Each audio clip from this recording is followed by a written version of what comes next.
Hey guys, as you can see, I'm back to Lamborghini's headquarters and I'm waiting for a nice Lambo to come out. What will it be?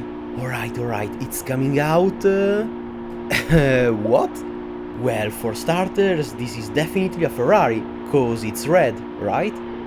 Okay, jokes apart, this is pretty common to see.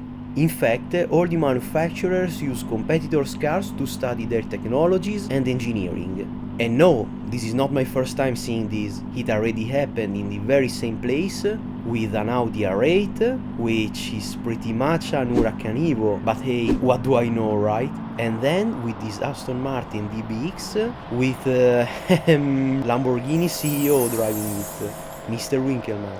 And yeah, I really think he kinda hates me. Anyway, this also happens inside Ferrari's headquarters, of course. I've seen this McLaren Senna, a couple Audi R8s and e-trons, and yeah, also a yellow Lamborghini Urus. But back to the subject of today's video, this is a brand new Porsche 992 Turbo S equipped with microphones and sensors, and I will just leave you to the footage for once.